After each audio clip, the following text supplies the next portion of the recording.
আমাদেরকে কোনো ট্যাগ দিয়ে কোনো ষড়যন্ত্র করে আমাদেরকে ইনশাআল্লাহ ফাটল সৃষ্টি করতে পারবে না, বিভেদ সৃষ্টি করতে পারবে না। তোমরা বলবার চেষ্টা করেছো জুনায়েদ বাবুনগরীর সাথে অমুকের সম্পর্ক, অমুকের যোগাযোগ, অমুকের কানেকশন, অনেক নাটক সাজাবার চেষ্টা করেছো। তোমরা তোমাদের সমস্ত ষড়যন্ত্রের জাল এদেশের ছাত্র জনতা ব্যর্থতায় পর্যবেসিত করেছে। সংগ্রামী সাথী ও বন্ধুগণ, আজকের বাংলাদেশের এই প্রেক্ষাপটে আমি বলতে চাই, আজ ইসলামী শক্তির উত্থান বাংলাদেশের এক অনিবার্য বাস্তবতা। ইসলামী শক্তির উত্থান বাংলাদেশে এক অনিবার্য বাস্তবতা। ষড়যন্ত্র করে জাগরণকে রুখে দেওয়া যাবে না ইনশাআল্লাহ। তোমরা নানান দোহাই দিয়ে, নানা ধরনের গল্প কাহিনী এঁকে চেষ্টা করছো নতুন এই জাগরণকে রুখে দিতে। হেফাজতে ইসলাম আজ যে বীর বিক্রমে বাংলাদেশের রাজধানীতে আবির্ভূত হয়েছে, বাংলাদেশে যেভাবে ইসলামের পতাকা উত্তোলন করেছে, সকল ইসলামী সংগঠনগুলো আজকে ঐক্যবদ্ধ।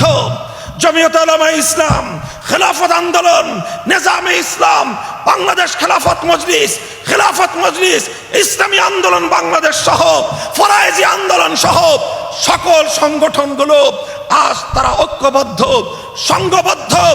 তোমরা মনে করেছো ফুৎকার দিয়ে আমাদের অগ্রযাত্রাকে রুখে দিবে।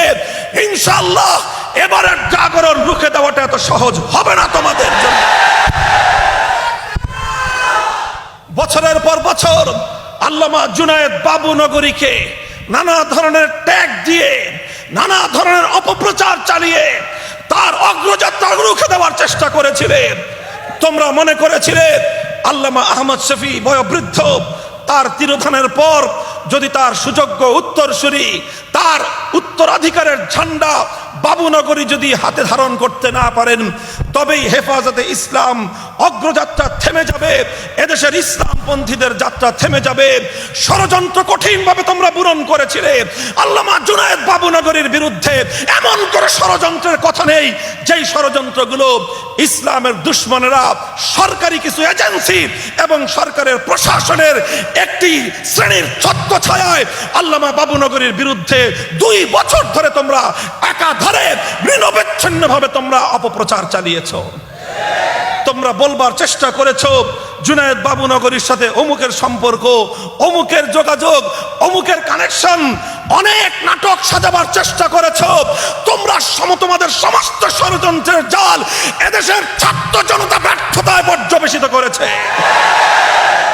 যখন তোমরা পরাজিত হলে, যখন দেখলে আল্লামা বাবুনগরীর অগ্রযাত্রা রুখে দেওয়ার কোনো উপায় তোমাদের নেই, তোমরা পরাজয় মেনে নিলে। কিন্তু সেই পরাজিত অপশক্তি এখন আবার নতুন করে পর্দার অন্তরাল থেকে ষড়যন্ত্রের জাল বিস্তার করবার চেষ্টা করছে। তারা এবার চাচ্ছে আল্লামা বাবুনগরীর হাতে পরাজিত এই অপশক্তি, তারা চায় বাবুনগরীর সহকর্মীদেরকে দমিয়ে দিয়ে তাকে সংগ্রামের ময়দানে একা এবং তাকে বিচ্ছিন্ন করে দিতে।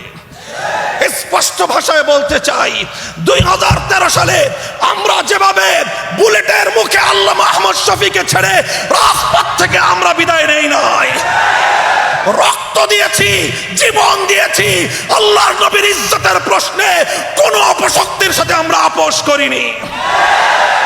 এবার আল্লামা আহমদ শফি নেই, আল্লামা আহমদ শফির সুযোগ্য উত্তরসূরি, তার হাতে ঝান্ডা বেঁধে দেওয়া তার নির্বাচিত প্রতিনিধি আল্লামা জুনায়েদ বাবুনগরের নেতৃত্বে এদেশের তাওহীদি জনতা উলামায়ে কেরাম ঐক্যবদ্ধ হয়েছেন।